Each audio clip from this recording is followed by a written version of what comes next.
அவர் வந்து பெரிய ஒரு முருக பக்தர். அவர் வந்து சினிமால ப்ரொடியூஸ் பண்ணி படம் எடுத்துக்கிட்டு இருக்காரு. பிரபலமான ஒரு ஒரு ஆள வச்சு இந்த குக் வித் கோமாளி அந்த புரோகிராம் நடிச்ச ஒருத்தர வச்சு படம் புகழ்னு ஒருத்தர் இருப்பார். நம்ம அவரை வச்சு படம் எடுத்துக்கிட்டு இருக்காங்க. மலேசியா போகும்போது என்ன பண்ணியிருக்காரு, மனைவியை கூப்பிட்டுருக்காரு. மனைவியை கூப்பிடும்போது பார்த்தீங்கன்னா, இந்த அம்மா வரல அப்படின்னு சொல்லியிருக்கு. நீங்கள் போய் உங்கள் நேரப்படி உங்கள் கணவர் இறந்துட்டாரு.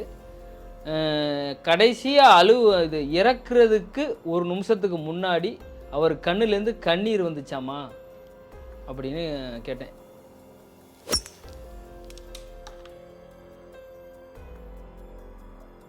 ஐயா வணக்கம். வணக்கம்.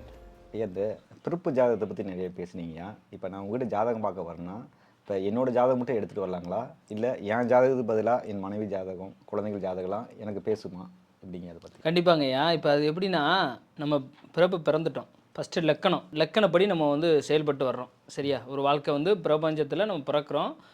பூமியில் பிறக்கும்போது பார்த்தீங்கன்னா, நம்ம தகப்பன் லக்கணங்கிறது நம்ம உயிரோட்டங்கிறது தகப்பனை வச்சு தான் லக்கணமாக உருவாகுது. அப்படிங்கிற பட்சத்தில் வாழ்க்கை பயணிச்சுக்கிட்டு இருக்கு. அப்படிங்கிற பட்சம் அடுத்த கட்டத்துக்கு ஒரு மனிதனோட வாழ்க்கை எப்போ டேன் ஆகும் அப்படின்னா, அந்த கல்யாணம் எப்போ அமையுதோ அதுலேருந்து அந்த வாழ்க்கை வந்து அடுத்த கட்டத்தில். சில பேர் பாருங்கள், இளமையில் வந்து கஷ்டத்தை சந்திச்சுக்கிட்டே இருந்திருப்பான். ஒரு மனைவி வந்ததுக்கப்புறம் வந்து எனக்கு வந்து கல்யாணத்துக்கு அப்புறம் என் லைஃப் டேன் ஆயிடுச்சுப்பா அப்படின்னு ஒரு யதார்த்தத்துக்கு சொல்ல வருவாங்க. அது மாதிரி வந்து அடுத்த ரெண்டாவது, அதுக்கு மூணாவது வந்து ஸ்டேஜ் வந்து குழந்தைகள். எனக்கு வந்து என்னோடய லைஃப்லாம் பார்த்தீங்கன்னா, என்னோடய மனைவி, அதுக்கப்புறம் என்னோடய குழந்தைகள். மனைவி வரும்போது ஒரு காலகட்டம் நகர்ந்துச்சு. ரெண்டாவது வந்து என்னோடய குழந்தைகள் வரும்போது என்னோடய லைஃப் வந்து வேறு ஸ்டைலுக்கு மாறினுச்சு. புரியுதா? இது வந்து அந்த ஸ்தானங்கிறது நம்ம ஜாதகத்தை தெரிஞ்சிடும்.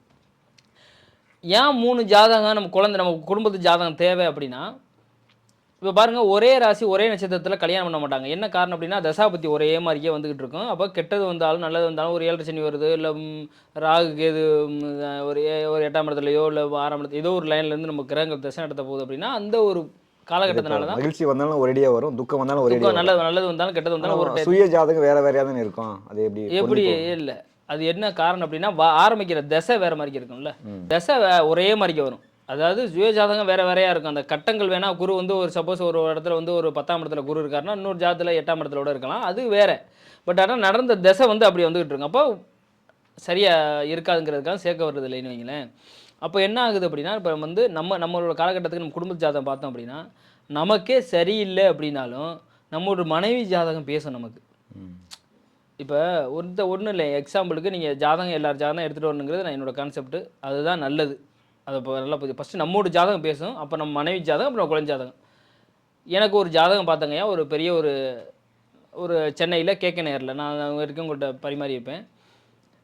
அவங்க ஜாதகத்தில் அவர் வந்து பெரிய ஒரு முருக பக்தர். நல்லா புரிஞ்சுருங்க, அவர் நல்ல ஒரு முருக பக்தர். அவர் வந்து சினிமாவில் ப்ரொடியூஸ் பண்ணி படம் எடுத்துக்கிட்டு இருக்கார்.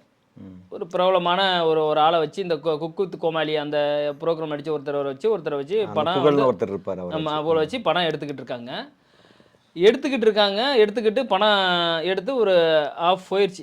சரியா, 1 மணி நேரம் 1.5 மணி நேரம் படம் சுட்டு முடிச்சு எடிட்டிங்லாம் பண்ணிட்டாங்களாம். அப்போ என்ன பண்ணியிருக்காங்க, அப்போ இந்த மனைவி ஜாதகம் எப்படி பேசுங்கிறதுக்கு சொல்கிறேன், நீங்கள் கேட்ட கொஸ்டின். அப்போ என்ன ஆகுது அப்படின்னா, அவர் என்ன பண்ணுது அப்படின்னா, ஒரு மலேசியா போயிருக்காரு.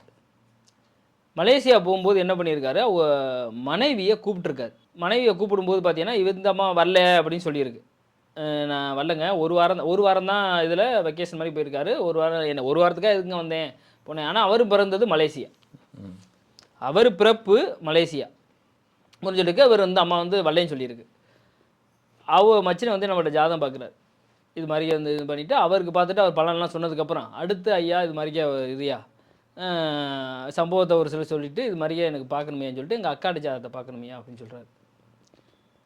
அப்போ சொல்லும் போது எங்கள் மச்சான் இறந்துட்டார், இது மாதிரிக்கே மலேசியா போனவர் இறந்துட்டார் அப்படின்னு சொல்கிறார். அப்போ அந்த ஜாதகத்தில் அப்போ என்ன சொல்கிறார் அப்படின்னா, மச்சான் 90 வயசுன்னு சொன்னாங்களாம். எத்தனையோ இடத்துல குறி பார்த்துருக்காங்க, எத்தனையோ போய் கோயிலில் சொல்லியிருக்காங்க. உனக்கு வந்து 90 வயசுன்னு எல்லா ஜோதிடரும் சொல்லியிருக்காங்க.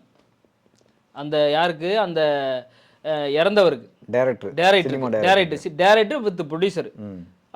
உனக்கு 90 வயசுன்னு எல்லாமே சொல்லியிருக்குன்னு சொல்லி இவருக்கு மச்சினை சொல்கிறார். அப்போ இது மாதிரி சொன்னாருங்க. ஆனால் எப்படிங்க இறந்தார் அப்படின்னு. இப்போ சொல்லும்போது எங்கள் அக்காட்ட ஜாதகத்தை பார்க்கணுங்கய்யா, இறந்து 30 நாள் சென்று என்கிட்ட ஃபஸ்ட்டு வந்து ஃபோனில் பார்த்தாரு நேரடியாக. அதுக்கப்புறம் நேரடியாக நான் சென்னை வந்திருக்கும்போது சென்னையிலே என்னை நேரடியாக பார்க்க வந்துட்டார். ஐயா நீ அப்போ நான் நேரடியாக வந்து உங்களை பார்த்துட்டு போகிறேன் சொல்லிட்டு நேரடியாக வந்து பார்த்துட்டார். அப்போ அவர் வந்து சரி கொடுங்க சொல்லி நான் என்ன சொன்னேன் அப்படின்னா, இறந்தவரோட ஜாதகத்தையும் கொடுங்க, நான் உங்களுக்கு வந்து பார்த்து எதுக்காக இறந்தாருங்க. நீங்கள் சொன்னீங்களா 90 வயசுன்னு சொன்னீங்க. ஆனால் ஏன் 90 வயசு சொன்னவர் எப்படி இறந்தார் இருக்குல்ல. இப்போ உங்கள் அக்காவோட ஜாதகத்தையும் கொடுங்க. நீங்கள் அந்த 90 அவரோட ஜாதகத்துக்கு எந்த பீசம் தேவையில்ல, உங்கள் அக்கா ஜாதகம் என்ன இது பண்ணி நான் எல்லாமே டீட்டெயில் நான் சொல்லிடுறேன்னு சொல்லிட்டு சொன்னேன். அவருக்கு 90 வயசுங்கிறது உண்மை. ஜாதகத்தில் நல்ல பலன் இருக்குது, ஆயுள் பலன் இருக்குது, 3ஆம் இடம் நல்லா இருக்குது, லக்னாதிபதி நல்லா இருக்குது, சனி நல்லா இருக்குது, அதெல்லாம் சூப்பரான ஜாதகம். அவர் மலேசியாவில் பிறந்திருக்கார், அதிலெல்லாம் எந்த மாற்று கருத்து இல்லை. ஆனால் ஏன் எப்படி இறந்தாருங்கிறது ஒரு இதார்த்தம். அந்த அம்மாடு ஜாதகத்தை எடுக்கும்போது அந்த அம்மாட்ட நான் கேட்டேன், உங்கள் வீட்டுக்காரு மலேசியா போகிறதுக்கு முன்னாடி உங்களை கூப்பிட்டாராமான்னு கேட்டேன். அந்த அம்மா ஆமாங்க ஐயா கூப்பிட்டாருங்க ஐயா, கூப்பிட்டுருப்பாரம்மா, கூப்பிட்டாரா அப்படின்னு நான் இது இறையூரில் தான் கேட்டேன். நான் வந்து அதில் நம்ம ஜோதிடம் தெரிஞ்சிருச்சு, உங்களை கூப்பிட்டாராம்மா, கண்டிப்பாக கூப்பிட்டுருப்பாரம்மா, நீங்கள் ஏமா போகலை அப்படின்னு கேட்டேன். அப்போ அது இல்லை என்கிட்ட கூப்பிட்டாரு, நான் தான் ஒரு வாரத்துக்காக எதுக்குங்க போட்டு அலைச்சலை முட்டுறீங்க, நான் எதுக்காக இது அப்படின்னு சொல்லிட்டு அவர் போகலை. வாரிசு வேற இல்லை, குழந்தை இல்லை, நல்லா புரிஞ்சுருங்க, குழந்தை வேற இல்லை உங்களுக்கு. ஆமா நீங்கள் வந்து போகலைன்னு கேட்குறதுக்கு வந்து இல்லை கூப்பிட்டாரு தான் நான் வந்து போகலை, எதுக்கு ஒரு வாரத்துக்கு பொண்ணு போகலை. நீங்கள் போயிருந்தீங்கன்னா இவர் உயிர் தப்பிச்சிருக்கும். நீங்கள் போய் உங்கள் நேரப்படி உங்கள் கணவர் இறந்துட்டார், கடைசியாக இது இறக்குறதுக்கு ஒரு நிமிஷத்துக்கு முன்னாடி அவர் கண்ணுலேருந்து கண்ணீர் வந்துச்சாமா அப்படின்னு கேட்டேன். ஆமாங்க ஐயா கண்ணீராக ஊற்றுனுச்சான் ஐயா அப்படின்னு. அது என்ன கேட்குது அப்படின்னா, ஆத்மா சாந்தி அடைஞ்சிச்சான்னு கேட்குது இந்த அம்மா என்கிட்ட. புரியுதா இல்லையா? அப்போ அதுக்கு கேட்கும்போது அப்போ அதுக்கு விளக்கம் என்ன சொல்கிறேன் அப்படின்னா, அதுக்கு தான் கணினேன். அப்போ என்னென்னா அவரோட எண்ண ஓட்டம் என்னென்னா, படம் ஒன்று எல்லாரையும் எல்லாரையும் விட்டுட்டு போகிறோமே அப்படிங்கிறது அவரோட இதில் என்ன ஓட்டத்தில் இருந்து அவரோட கண்ணிலேருந்து வந்திருக்கு. ஆத்மா சாந்தி அடைஞ்சிச்சான்னு கேட்குறாரு. அதுக்கு விளக்கம் சொல்லி அவரோட ஜாதகத்தில் என்ன இருக்குது இது இருக்குது, அவர் இறக்க வேண்டிய டைமில் நீங்கள் போயிருந்தீங்க அப்படின்னா இது நடந்திருக்கும். அவர் ஜாதகப்படி அவருக்கு போகணுங்கிறது இல்லை. இந்த அம்மா ஜாதகப்படி கணவனுக்கு அப்படி ஆகணுங்கிறது விதிங்க ஐயா, இவருக்கு கிடையாது. இந்த அந்த பர்டிகுலர் டைம் அதே வந்து அவர் அந்த அந்த டயத்தில் கிளம்ப ஒரு 10 நாள் லேட்டாக கிளம்பி இருந்தாருன்னா நடந்திருக்காரு. அப்போ இந்த அம்மா போயிருந்தா ஊருக்கு அது போயிருந்துச்சு அப்படின்னா இது நடந்திருக்கும். ஆனால் இவர் தப்பிச்சிருப்பார். ஏன்னா இவர் விதி நல்லா இருக்குல்ல. அந்த கிரகம் என்ன பண்ணுது அப்படின்னா நம்ம ஒன்றுமே இல்லைங்கய்யா, நீங்கள் சுக்கிரதசை நடக்குதுங்கய்யா ஒரு மனிதனுக்கு, கணவன் மனைவியோட இருந்தால் மட்டும்தான் அந்த சுக்கிரதசை வந்து இப்போ கன்னியா லக்கணத்துக்கு நடக்குது, இல்லை கன்னி ராசிக்கு நடக்குது, இல்லை ரிஷப லக்கணம் ரிஷப ராசிக்கோ, இல்லை துலா ராசி துலா லக்கணக்கோ, இல்லை மகர லக்கணக்கு மகரமோ கும்பமோ இந்த இதெல்லாம் நல்லது செய்ய வேண்டிய இடம் இந்த இந்த ராசி லக்கணத்துக்கு இவங்களுக்கு சுக்கிரதசை நடக்குது. நீங்கள் மனைவியை பிரிஞ்சியோ இல்லை மனைவியை இது பண்ணிட்டோ இருந்தீங்க அப்படின்னா உங்களுக்கு சுக்கிரதசை நடக்கிறதே தெரியாது, வேஸ்ட்டாக போயிடும். அது 20 வருஷ வாழ்க்கை நீங்கள் படாது பட்டு போயிடுவீங்க. மனைவியோட இருந்தால் மட்டும்தான் நடக்கும். இப்போ குருதசை நடக்குதா, நீங்கள் எவ்வளோக்கு எவ்வளோ தான் குழந்தைகளை நீங்கள் உங்களோட குழந்தைகளை நீங்கள் அரவணைக்கிறீங்களோ அவ்வளோக்கு எவ்வளோ உங்களுக்கு அந்த குருதசை நல்லது பண்ணும். ஒரு கிரகத்துக்கும் ஒன்று இருக்குது. நீங்கள் குடும்பத்தை பிரிஞ்சுக்கிட்டு நீங்கள் எனக்கு என்னங்கிற மாதிரி இப்போ சுக்கிரதசை நடக்குது, நீங்கள் போய் வந்து சம்மந்தமே நம்ம குடும்பத்தை பிரிஞ்சோ இல்லை மனைவியோடவோ எந்த ஒரு தாம்பத்திய வாழ்க்கையோ எதுலேயுமே ஈடுபடாமல் ஒரு மனிதன் வாழ்கிறான் அப்படின்னா அவனுக்கு கண்டிப்பாக அந்த சுக்கிரதசையில் பெரிய பாதகத்தை தான் சந்திப்பான், நல்லதே நடக்காது. இல்லை நீங்கள் இப்போ சுக்கிரதிசை வந்து இப்போ நேர்மையான வழியில் அற வழியில் குடும்பத்தோடு இருக்காரு, அவர் தவறான வழியில் வேற யார் கூட இருந்தால் அது நடக்குங்களா? அதுவும் எது வரையில் கொண்டாட்டமாக தான் இருக்காரு, அது நடக்காதுங்க ஐயா. அதுக்கு அது நடக்கணும்னா அவர் கொண்டாட்டமா இருக்காருன்னா ராகு கனெக்ட் ஆயிருக்கும். ஓ அங்க சுக்கிரன் வேலை செய்யாது. இல்லைங்க ஐயா, இப்ப நீங்க சுக்கிர தசை நடக்குது, சுக்கிரன் ராகுவோ தொடர்புனா மாற்று பெண்ணோட தொடர்புல இருப்பாரு, அதுக்கு அது வந்து நெகட்டிவ்ங்க ஐயா, அதுக்கு இதுக்கு சம்மந்தம் கிடையாது. எனக்கு புரியுதா இல்லையா? இப்போ நீங்கள் சொல்கிறது ஏதோ ஒரு வகையில் குடும்ப அமைப்போடு இருக்கணும் ஐயா. நான் சொல்கிற லக்கணத்துக்கு ராசிக்கு தான் சொல்கிறேன். சொல்கிற நல்லா புரிஞ்சுருங்க. கன்னி ராசி கன்னி லக்கணம், ரிஷப ராசி ரிஷப லக்கணம், துலா ராசி துலா லக்கணம், மகர ராசி மகர லக்கணம், கும்ப ராசி கும்பர லக்கணம். இந்த இதுக்கெல்லாம் பார்த்தீங்க நடந்துச்சு அப்படின்னா உங்களுக்கு வந்து ஒரு அருமையாக இருக்குது. இதெல்லாம் குடும்பத்தோடு இருக்கணும். நீங்கள் அதுவே ராகு கனெக்ட் ஆகிடுச்சுன்னு வைங்க, இவன் குடும்பத்துலேயும் இருப்பான், இன்னொரு ஒரு சமுதாயம் அதாவது வந்து அதே இனத்துலேயும் இருக்காது, மாற்று சமுதாய பெண்ணோட தொடர்புலையும் இருப்பான். புரியுதா இல்லையா? அந்த சுக்கிரன் வந்து இப்படி செயல்பட்டுருவார், ஆனால் சுபகோ வாழ்க்கையும் வாழ வச்சிருவார். இது அதாவது அந்த பெண் வந்து எப்போவுமே இருக்கணும், ரெண்டு தொடர்பில் இருப்பாங்க, ஆனால் வாழ்க்கையில் லக்ஸரியான வாழ்க்கையெல்லாம் வாழ்வாங்க, அது எல்லாமே கிடைக்கும். வீடு வாசல் பாசிட்டிவாக இருக்குது, சுக்கிரனும் பாசிட்டிவாக இருக்குது. ஆமாம். இப்போ அப்போ ராகு தொடர்பட்டுருச்சு அப்படின்னா வேறு தொடர்போடவும் இருக்கும், ஆனால் அவர் என்ஜாய் பண்ணுவார் வாழ்க்கையை.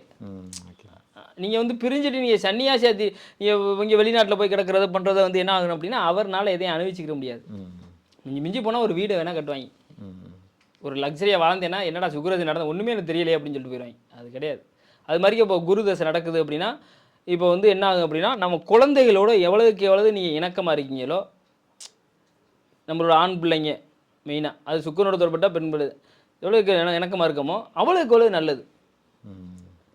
அப்போ குரு வலுப்பட்டுருவார். இப்போ வந்து ஒன்றும் இல்லை, ஒருத்தன் வந்து ஒழுங்காகவே படிக்க மாட்றான்னு வச்சுக்கிறீங்களேன், ஒருத்தன் வந்து ஒழுங்காகவே படிக்க மாட்றாங்க, அப்போ புதன் வலுவா இல்லை குரு வலுவா இல்லை அப்படின்னா வந்து ஒழுங்காக படிக்க மாட்டாங்க, புரிஞ்சுக்கிறேங்க.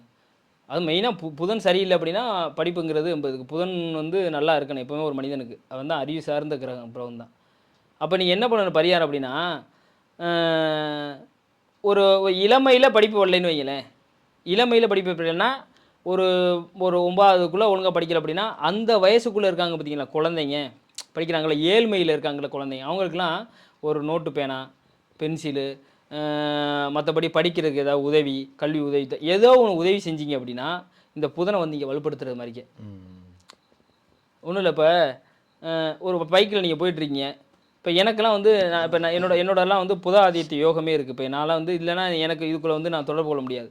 அதை தாண்டி எனக்கு புதன் ராகு சம்மந்தப்பட்டு சூரியனோட சம்மந்தப்பட்டு ஒளி, சூரியன் தான் பிரகாசம், சரி எல்லா கிரகங்கள்லாம் இந்த மீடியாவுக்கு முன்னாடி நம்ம பேச முடியாது.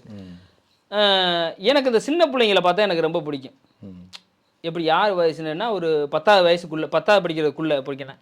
எந்த இடத்துக்கிட்ட ரோட்டில் கையை மறிச்சினாலும் கூட்டிகிட்டு போயிடுவேன் பைக்கில். பைக்கு எதில் அவங்க இது பண்ணாங்கன்னா கூட்டிகிட்டு போயிடுவேன். அவங்களோட ஜாலியாக பேசிகிட்டு இருப்பேன். நம்மளோட வயசு வேறு, பட் ஏன்னா அவங்களெல்லாம் எனக்கு ரொம்ப பிடிக்கும். அதுக்கு மேலே போகிறாங்க பார்த்தீங்களா, ஒரு ஒரு ஒரு 11 12 அது காலேஜ் போகிறதுல வந்து அந்த செட்டுக்கு இதாக இருக்காது. இந்த வயசுக்குள்ளே இருக்க குழந்தை. ஏன்னா அப்போனா என்ன, புதன் தான் வந்து சூரியனுக்கு பக்கத்தில் இருக்க குட்டி கிரகம், அறிவாளி சார்ந்தப்ப அது மாதிரிக்கே ஒரு சில ஹெல்ப் பண்ணும்போது என்ன ஆகுதுன்னா நம்ம அறிவு சார்ந்தும் சரி, நம்ம படிப்புலையும் சரி, கல்வியிலையும் சரி ஒரு அடுத்த கட்டத்துக்கு நகர்றதுக்கு நல்லா இருக்கும். அது மாதிரிக்கே இந்த ஜாதகத்துல எல்லாம் பார்த்தீங்கன்னா அந்த அம்மா போகலை அப்படின்னா, அந்த அம்மா போயிருந்தா அப்படின்னா கண்டிப்பாக அந்த விபத்து அந்த அந்த அந்த இடத்துல நடந்திருக்கும். ஆனால் தடுத்திருக்கும் நடந்துட்டு ஹாஸ்பிட்டலுக்கு போயிட்டு திருப்பி தப்பிச்சு வந்திருப்பார். அது போகாதனால இது இருக்குது. இதை முடிஞ்சிருச்சா அப்படின்னு கேட்டேன்.